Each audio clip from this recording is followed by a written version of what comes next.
Welcome to Think Big with Dan and Qasim. Join hosts Dan Melnick and Qasim Masood as they explore big ideas, limitless possibilities, and engage with visionaries, entrepreneurs, and thought leaders who dare to dream big, get inspired, motivated, and find practical tips for personal growth. Think big, dream bigger, and ignite your potential. All right, welcome to Think Big with Dan and Qasim. And if you want to go ahead and introduce yourself, tell us where you live and what you do for a living. My name is Ryan Dills. I'm in Atlanta, Georgia. I'm co-owner of the Georgia Hemp Company and Simply Sport, based also here in Atlanta. We're a CBD cannabis wellness company. So yeah, I started 6 years ago. Awesome. So are both companies kind of like intertwined into one, or are they two totally separate entities? Yeah, pretty much intertwined into one. One's more of the wellness brand. And of course, on the sports side, it has to be a little bit different than when you start dealing with hemp, you start dealing with athletes, so it's got to be a little bit cleaner, if you will. It's a little bit more regulated. So the Simply Sport, Simply Wellness is more of a wellness brand. The Georgia Hemp Company is more of a lifestyle brand. And we carry under other brands' products under that label, but not too many. Yeah. Awesome. So how did you get into the hemp industry in the first place? Well, I mean, you just follow your feet, but really at the end of the day, I've always been involved in holistic health or interested in, kind of alternative medicines, if you will, maybe a better solution, something more sustainable, something more long-term.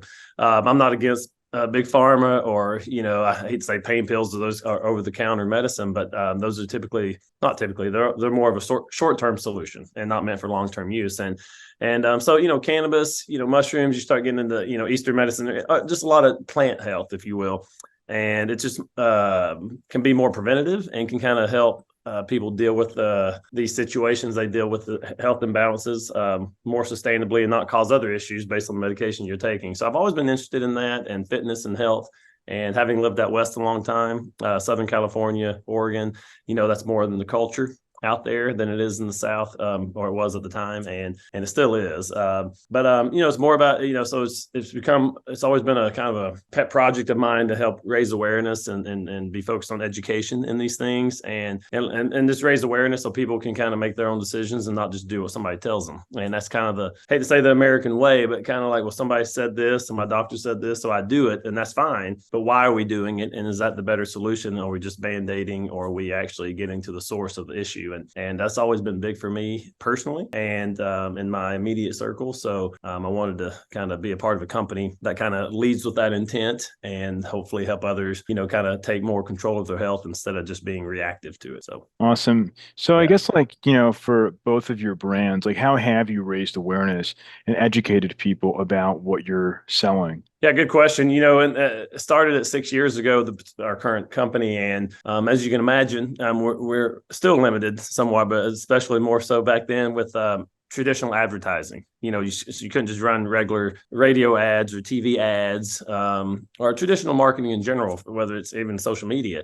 So you had to kind of be creative or do more grassroots style marketing. And that means, things on the ground, sponsoring local events, having a table set up at these conferences and having one-on-ones face-to-face with the customers and people asking questions. So really just building the company with that intent of focusing on education and raising awareness. So you create, your products and the labels accordingly, and just being accessible to customers and not just working online, having brick and mortars. And again, really doing a lot in the community, whether it's music festivals to pet events to golf tournaments, anywhere where people are set up, farmers markets, those kind of things, we can have face-to-face and actually have a conversation. And so not just telling, or just not just having a product, but why do we have the ingredients we have? Where does it come from? How's it sourced? What's the story behind it? Seed to sell, in a sense. And so, making sure we always have the proper,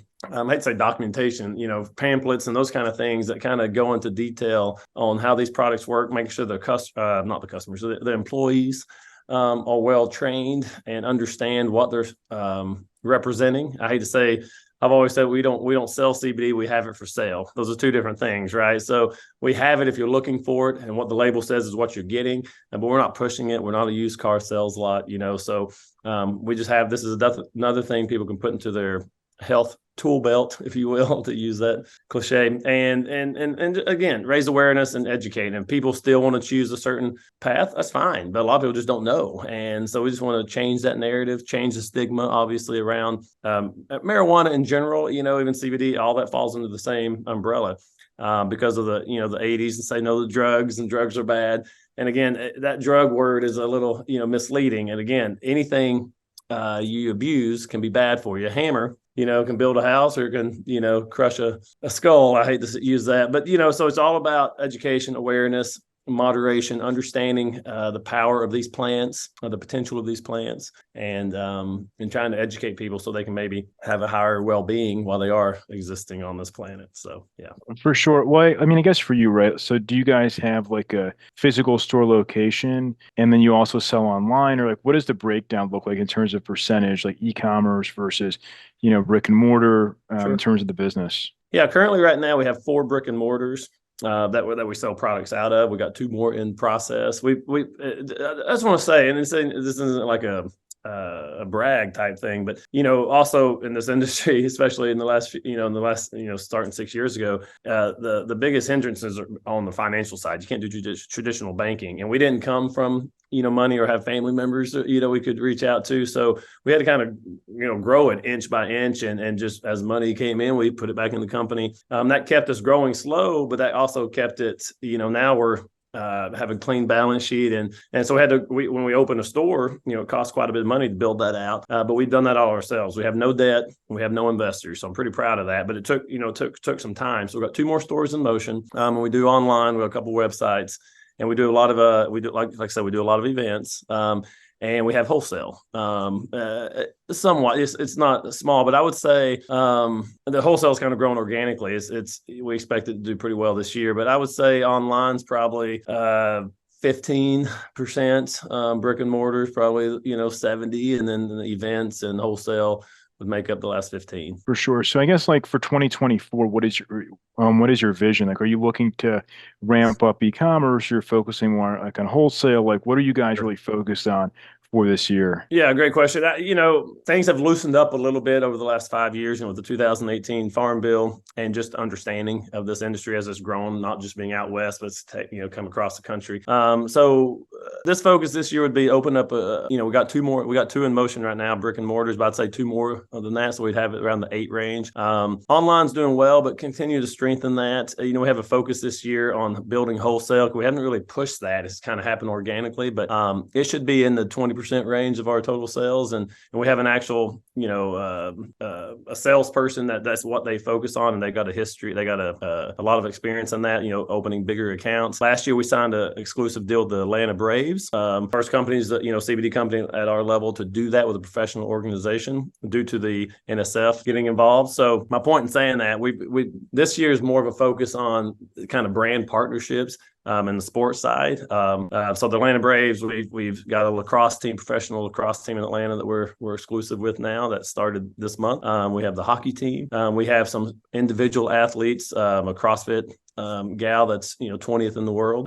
We got a professional surfer who will be in the Olympics this year, and her dad's a professional fisherman. So we've signed these things that have started this month, so that you'll start seeing that stuff through our social media outlets and just our branding in general. So our focus this year is on the Simply Sports side, kind of building those brand partnerships and aligning ourselves with brands that we want to be aligned with that are kind of respected in the market, and from the health side and from an athlete side, right? So kind of like if you wanted to sell water efficient shower heads, which is a weird metaphor.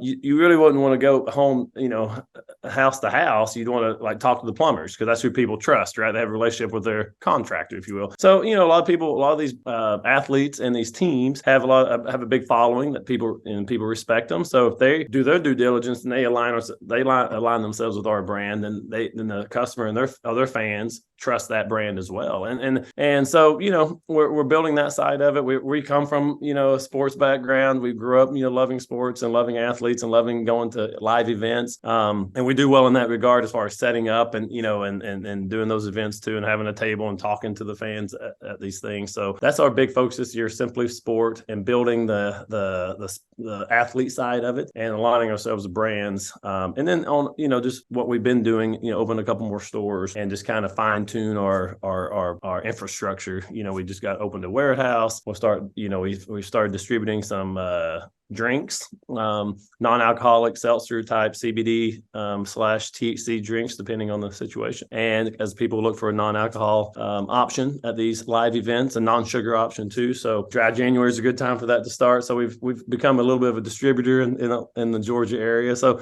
yeah, a lot of things happening at once. As I say it, I'm realizing, I'm just touching the tip of the iceberg. But me and Joe are doing our best to manage this. And we got a great team of people, and we're expanding pretty fast, and we're hiring from outside, but also raising people up from inside within the company. And it's we got about 40 employees now, and it's fun. It's a fun ride. Awesome. So I guess like in terms of sports team partnerships, like the Braves, like how do you measure that kind of ROI, right? Like if you have a sponsorship, like a partnership, how do you let's like attribute that spend to actually getting more sales like in your business? Yeah, that'll be what we kind of encounter this year on that.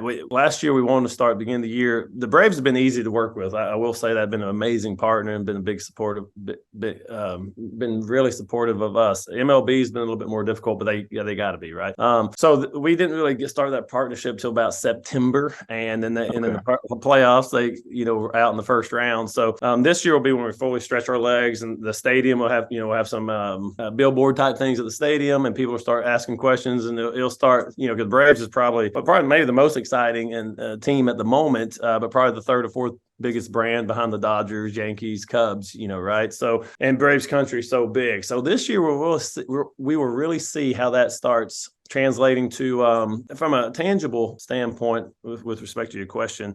We've already had a lot of people start reaching out to us. Other teams have reached out to us. I can't really say more than that. Now, again, not that we would do things with other teams, but what they're really reaching out for is you have to have an NSF approved product, and NSF is like the FDA of sports products, right? So if you take an NSF approved product and you're an athlete, you don't have to worry about failing any tests. So we have a product that was NSF approved, and we got a couple more in motion. So other teams are starting to get into that, but there's not many companies out there with any. At the end of the day, we're not a $1 billion company. We're not a mom and pop either, but we're still a small company. So we're starting to get a lot of people reach out to us to see how the Braves doing it, how are we doing it, and how are we going to execute this relationship. And get back to what you're saying, how do we measure that ROI? We're working on doing some things in the stadium and around the stadium. Again, MLB is really very mindful of watching all of that, as they should be. So this year will be interesting. What can we do and when can we do it? Because there's game days, which is MLB's really on top of, but there's a lot of non-game days too. And so how do we monetize that? How do we do it within the rules and make sure we're not promoting something that's MLB wouldn't want us to promote? So that's a challenge this year that we'll be definitely watching. Now, again, with the Braves and all their networks, as far as on TV, the radio, they can provide us analytics on that front. And even in the stadium and how many fans come through their gates. The year before, they were the fourth largest tourist attraction in the United States, which is kind of hard to imagine. You had Caesar's Palace, Disneyland, Disney World, and the Braves Stadium, which is called the Battery, the little area around it. Battery, so, yep. So there's a lot of eyes on us, a lot of eyes on their partners. Yep. And so there'll be some analytics for sure that we can look at, but from a sales standpoint, I handle the financial, anything to do with money side. And, we've had a good foundation for a few years, and I know what kind of traffic we get. We have an IT department. We know our website, what kind of traffic it gets. And with the Braves Association, we'll mostly see a bump on the online sales, right? We got a lot of people that come to the Braves game that live within a few hours. Now, our stores will notice a bump too, but it's tough to track it completely with the Braves because we're growing in general. We're always growing with or without the Braves. The market's returning right from the COVID days, and a lot of people are rebounding. A lot of small businesses are rebounding, so we'll start getting more wholesale requests because they know we're associated with the Braves. Mom and pops to gas stations to health and wellness stores to anything like that. So there'll be a lot of things we can look at to kind of know what's how this relationship is going. And again, they've introduced us some big players as well, right? They got big partners like Home Depot and Delta, and Right.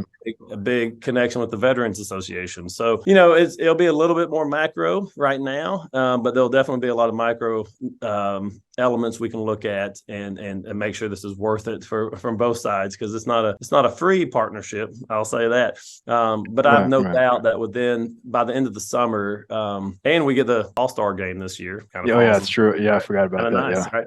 So, and with the Olympics coming, right, we got a few athletes in the Olympics, local athletes. So, I think by the end of the summer, we'll be able to kind of like look at the micro elements and say, hey, this is definitely a bump because of this. When they run this ad, they have their radio outlets, they have their TV outlets locally. And we'll be able to see how that really translates to our model, since we kind of know what we do by ourselves. So what did this do it? You know what I mean? So I'm excited to see that. We're going to get creative a little bit on what we can do in the stadium or outside the stadium. And that will loosen up during this contract. It's a 6-year contract for the most part. So we'll be able to, every year we think, we know we'll be able to, if we can get in the battery, which is kind of a goal. There's just nobody wants to leave the battery, right? Because you can be selling bubble gum in the battery and do well. So as soon as they get creative on trying to get us the space in the battery, then we'll definitely be able to, like you said, be specific on this store does this because of the battery. Right now we got to depend on some of the advertising through radio and TV and just some of the promotions at the park where they mention us, right? And then the next day we see online and in the store things, kind of take a bump. And I'm sorry for that long answer, but yes, we're working through some of that as we kind of fill out this relationship on what MLB is going to let us do and not do. And as we add, we're going to add a couple more NSF products before the season starts, a topical and maybe like a gummy. So, So yeah, that's a process. NSF is like a government agency, so you can imagine it's not an overnight process, but we're getting through it. For sure. So I guess like if somebody interacts with like a booth on like a non-game day at the Battery, it's like, how do you measure that customer lifetime value? Like, do you have like email segmentation? Like, how do you guys like track that data to make sure that once somebody's in your system, that you can keep, upselling them and selling them more or subscriptions? Sure. Like, what does that look like for your business? Great question. We've stayed away from the subscription thing. I don't say stayed away from it. It just hasn't made sense in our model. But we use Square. Square did a beta program a couple of years ago with hemp companies to allow them to do the payment processing, which was always a big hurdle in our industry, right? And, we've been doing payment processors in the beginning that might be 10% and ones that nobody knew of, and it would change every few months. You can play the game. But Square did a beta program if you were doing under 125,000 a month, and we were at the time. And they stuck with us. And so Square, obviously is easily recognized by most customers, but also it provides so much data, and it automatically collects that data, and all our customers, unless they opt out of it, which we don't have that issue.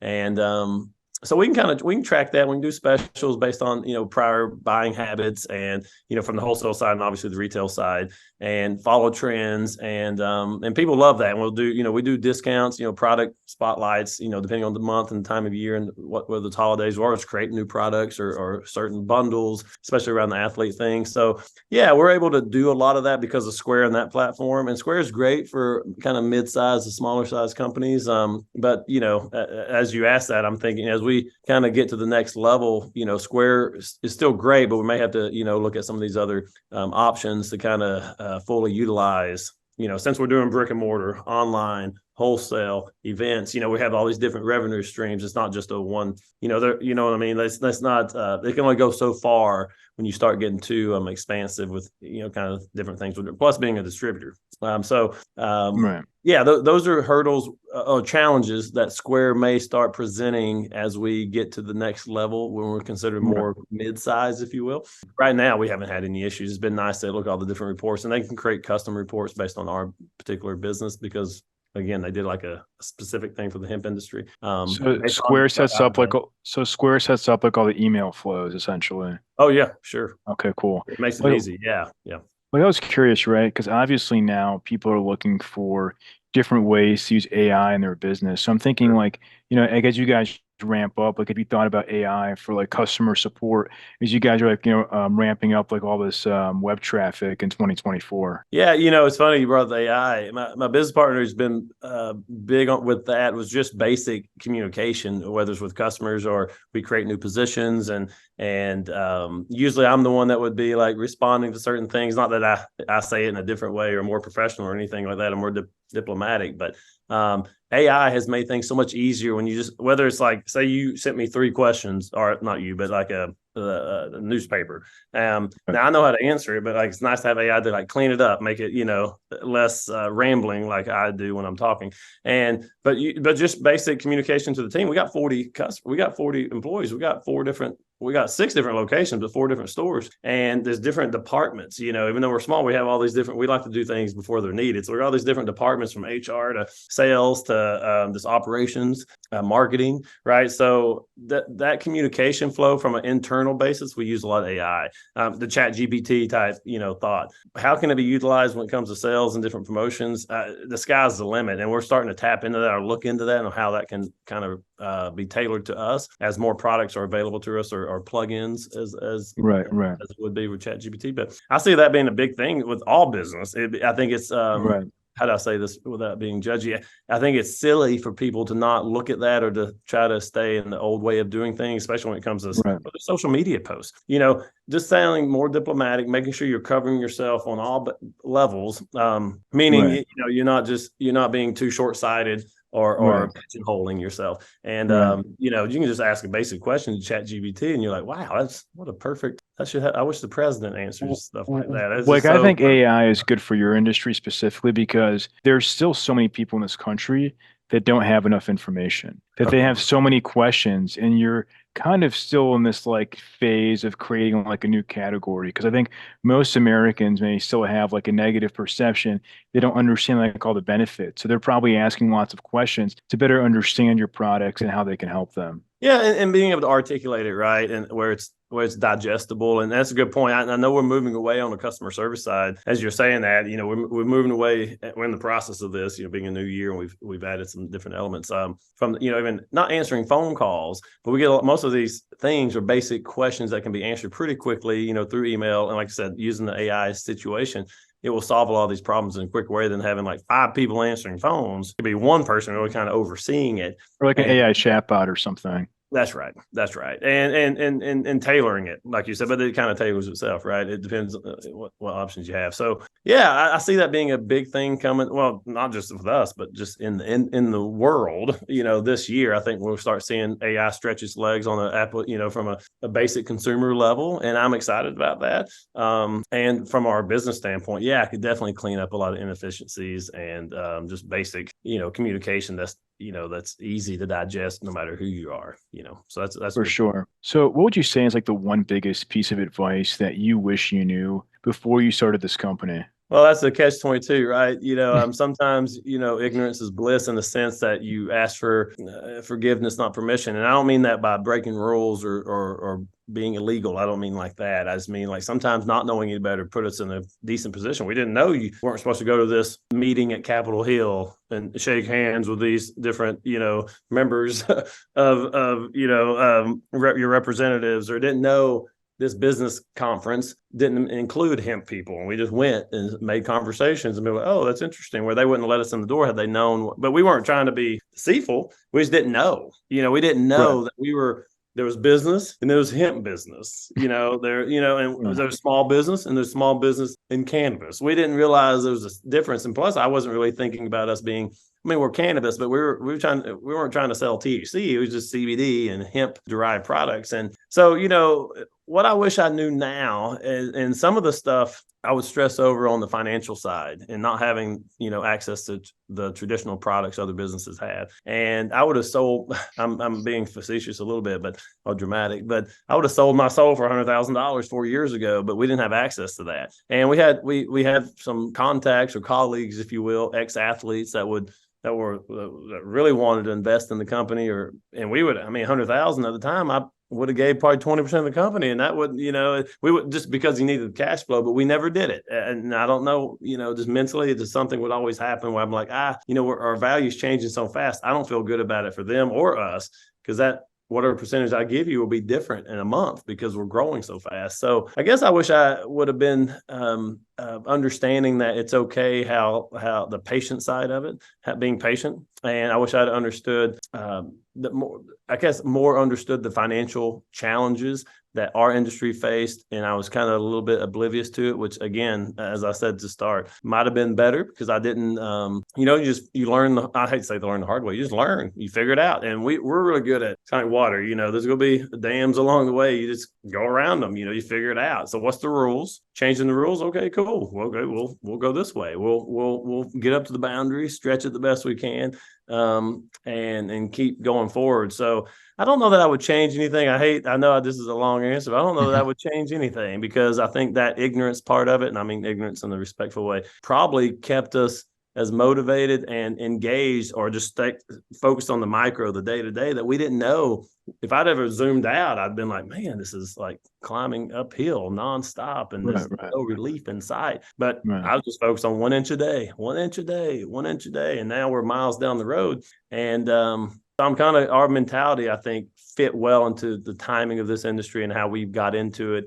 And, Trump and the farm bill and, COVID, even happening the way it happened, we had built a decent online presence and didn't lay anybody off, didn't ask for any money, didn't need any money, and just kept going along the way. And, I don't think I would have changed anything, honestly. I'm glad people said no to us that didn't want to rent us lease us a office space. And now they call us and so the banks call us. I'm not interested. It's kind of funny. Banks will call. It's kind of like banks. You have to prove to them you don't need the money. And then when you need it, that's when they come calling. It's like, I needed you 5 years ago. So that's a great question. And I'd have to really give that some thought, but I really offhand, I don't know that I would change any of it, honestly. Awesome. Well, I appreciate you taking the time today. And if somebody watching this wanted to reach out to you, do you mind sharing your website or social media? Gets best ways to get in contact with you? Yeah, thegeorgiahempcompany.com. That website, we have a contact form. It makes its way to whoever it needs to go to based on the inquiry. And we have social media, Instagram, Georgia Hemp Co. Easy to find. We're not that name isn't similar to anybody else's. And again, Simply Sports, easy to find as well. My name's Ryan Dills, and that's easy to find. And anything, any question, any inquiry, any way we can help anybody in the industry or outside the industry just trying to make it in business world, anything we can do to offer, or anything we can offer to help kind of ease that ride or provide a little bit more of a gap for them to go through, I would be more than happy to help them out. And or just from a health standpoint, so thegeorgiahempcompany.com. And thank you for your time as well. Awesome. Thanks, Ryan. Thanks, buddy. All right. Bye. Bye-bye.